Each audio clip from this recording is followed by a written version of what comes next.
replace the megawatts that they produce every year. That's the big one, yeah. So they go, well, we can do a gas operation. I go, well, there was a Millennium Pipeline that was stopped that was going to bring the gas. That he voted against bringing it in. That was going to actually supply the gas to start up this gas operation. Right. So if you stop that, then where do you get the fuel in order to create and now you got hydrofracking for natural gas, and they're standing in the way of that. It makes no sense. You know, these people, they remind me of everybody that wants to go to heaven but don't want to die to do it. Well, the question, so then go back. So the question is this: who are they listening to?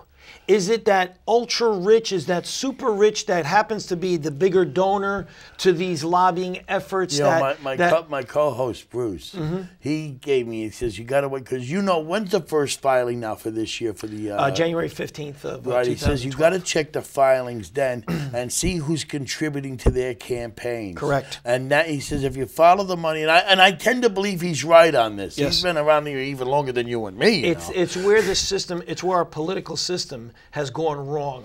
I don't want to say it's corrupt. It's just it's gone wrong. It's you allow not corrupt. I mean, they got a voice and they're paying it. That's not corrupt. I mean, if you're doing what somebody's paying you to do, you're not corrupt. You're corrupt when you take the money and you don't do it. Right. Well, that's the thing. Then you're corrupt. And more importantly, though, it's you lose the voices of the masses over just these few people, these special interest groups that are allowed to change votes. And they're in a sense is your problem. To me, it's just almost inarguable that if we have a chance to have energy sources in the Western Hemisphere, not relying on volatile areas like the Middle East or Venezuela or Mexico that are very volatile, but more secure, because I think what drives up the prices in the market is the fear of the free flow of oil, the interruption of it, not cheap oil, right? But the interruption of, so if you had, if they were convinced that the free flow of oil would remain uninterrupted, I think the markets would calm down. Right. That's my opinion. Once again, too much volatility. But not only that, but forget about that. So let's go back to the United States. We have a policy where we wanted to go for conservation. We wanted to go green energy. You want to go all these other things. When it's time that we start doing that, where we become more self-dependent versus dependent on other foreign countries, why do we continue to go down that road that we allow that to happen? But have you noticed that even with government subsidies, Solandra, that went bankrupt? The Chevy Volt, where they produce 200 cars to meet the demand? Right. And these are all government subsidized green jobs, and I think there are two more that are going bankrupt with it. So government subsidy. Well, no, let's put it this way. That could have been a decision that was made. It was a poor decision by whoever was in charge of allowing that money to go out. But there's no demand for it. Well, no. Even all the government subsidies in the world is not going to create a demand. They tried to outlaw the incandescent light bulb. Right, correct. People went nuts because by the time you're watching this show, you should not be able to buy a 100-watt light bulb. So Congress, at the last minute, and part of that last budget debate that they had before Christmas, removed the funding for the enforcement of the law, so our incandescent. But the only way they were going to get you to buy that squirrely light bulb was for the government to say you can't buy the other one. Right. Well, you look at but you look at the pullback and say, so 30 years ago, we were the first country to say, let's go solar panels, let's go think. And 30 years, 40 years later, where are we as far as on a global basis? I think we rank 34th in every one of those, whether it's solar, whether it's wind turbine, whatever it is, we are behind the Department of Energy was created in the early 70s to form a national policy to wean us off of foreign energy. And where are we going with that? Now, and in those days, it was only 20%. Was imported oil. Right. 20%. Since then, we are 60% dependent on foreign oil at the expense of our own production. 60. So when you hear that you can eliminate the Department of Energy, I don't see why you shouldn't do, because they haven't done their job. In fact, quite the opposite. In fact, there was a guy in the Wall Street Journal wrote, and now because I want to go into mandates, because you're in a heavily regulated business too. Correct. And he says government creates bureaucracies to thwart the success of business. How would you find that statement? Well, yes, if you look at, businesses are concerned with bottom line. Right. Now, if you are a business, and, I remember when the New York State DEC, which controls my business, is something where they introduced a new line of dry cleaning machine, and it was going to be 50-60% more efficient than the prior 30 years of the technology. Everybody was screaming. They're saying it's a bad idea and everything else. We were ahead of the curve. We bought the machine before it was mandated, 5 years before it was mandated. At the end of the day, when we look at the numbers, all right, and we purchased the new machine, they were saving us in, let's say, dry cleaning fluid alone. We probably repaid the machine within 3-4 years.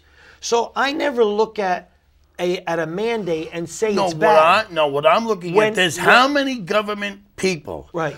of redundant inspections do you have? Right now we have 5 stepping over each other. That's what I'm saying. You have the federal. Yes. You have the state. You have the county, and you have the city. Correct.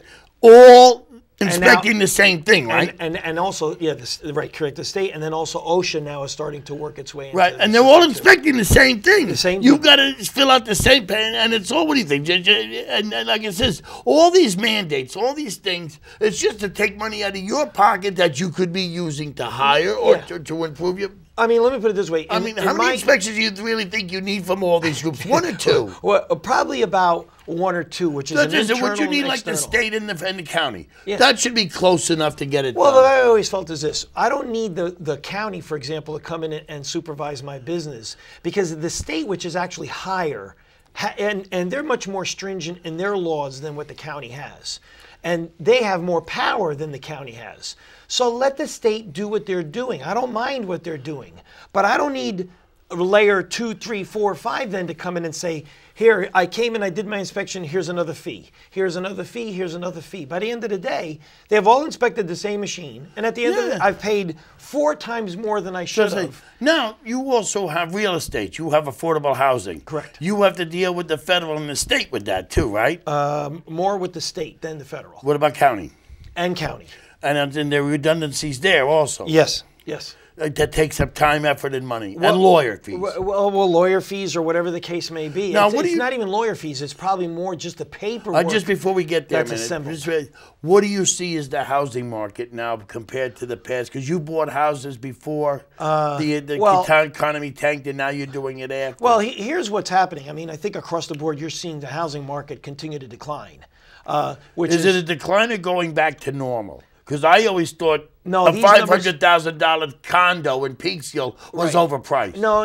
This is I don't know about normal. Here's some of the numbers that I'm hearing for purchases or sales of homes.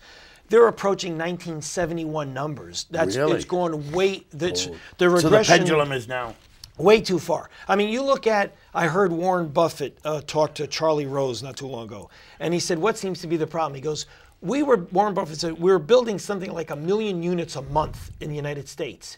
And what was our demand? 250. So naturally, at the end of this 5-year cycle, we had 2 million, 3 million, too many units out there. And unfortunately, the population wasn't growing at that rate. No. So you've got way too many homes or apartments available, and naturally. Now you have gone to the banks since this recession started. I won't say the probably.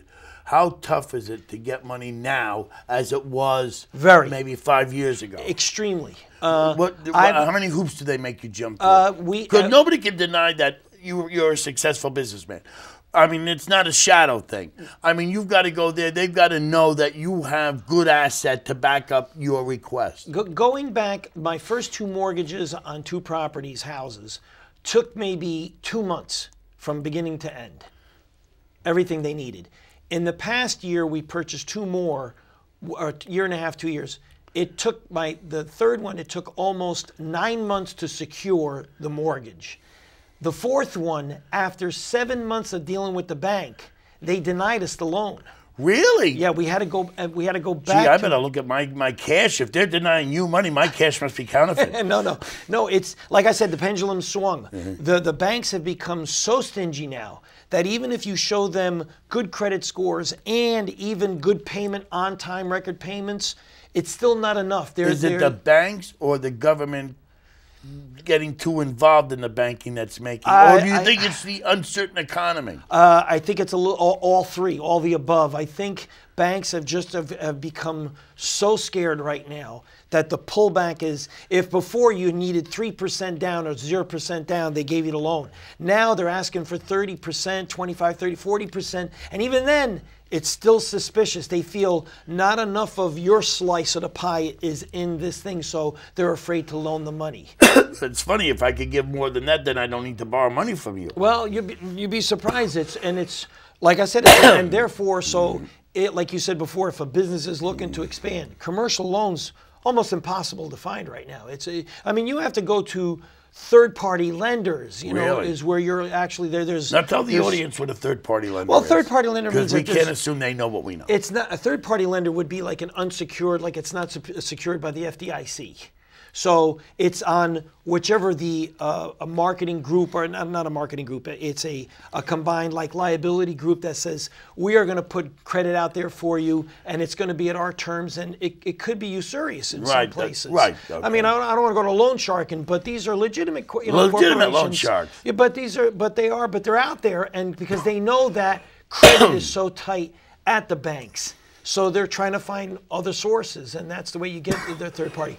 Or even a private loan from someone that that happens to have the wherewithal, has the extra funds, and you have to give them sometimes good funding. Now, speaking that you were busy this year with expanding the Volpe empire, you are the host of the Volpe Report. Correct. Are there going to be a new season of shows now that things have slowed down? Yes, we plan to go into this year. We had a little bit of a pullback because we were busy, thank God, in not just one area, not just my business, but also, as I said, the other endeavors. So it was kind of time constraining. Well, but I think you're single-handedly making sure Peaksville achieves their quota of affordable housing. Well, listen. When are you going to do this in your town so they don't have to get out? I don't know about affordable housing. What we're doing is we're purchasing for investments, housing, and in many, like for example, in some cases we use Section 8, and in some cases we don't. Actually, right now we actually have 5 private, and then only in 3 of the apartments do we have where it we're must be using tough county. dealing with the government with that Section 8. Anytime you deal with them, it's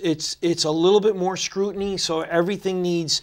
You have to dot your I's and cross your T's, and then make sure there's backup and everything else. Going back, don't you think it's like in your business and the redundancy has got to get you. I've already done this. Where are you coming from? Yeah. I just did it with these guys. It is, listen, as in business, you learn. If that's the nature of the game, you learn to play that game. And I don't want to call it a game, but I'm just saying, if that's what needs to be done, that's what needs to be done. And, you have no choice. It's like, what are you going to do? Leave half of your properties unrented because you don't want to do a paper the proper way? I mean, you do what you have to do. So tell me something. More importantly, I think it's developing a relationship with that organization or that person or that tenant, and therefore expanding on it. And once you start to get a reputation as being a decent landlord, I think it becomes easier, just like anything else. Let me ask you something. Being that we know energy is a very important thing of our economy, and we're in an election year.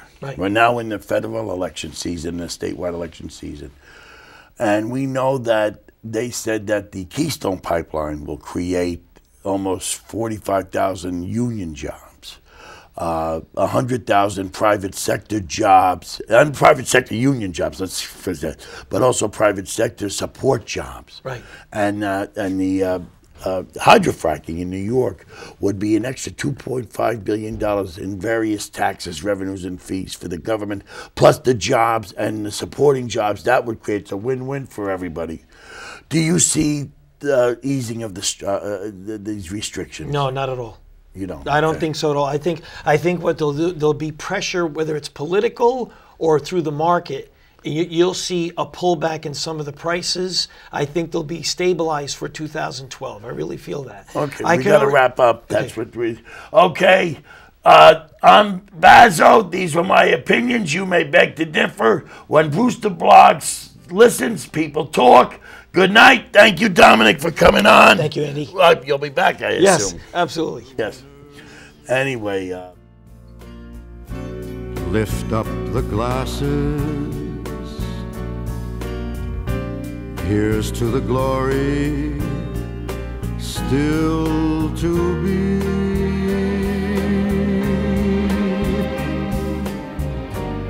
Here's to the battle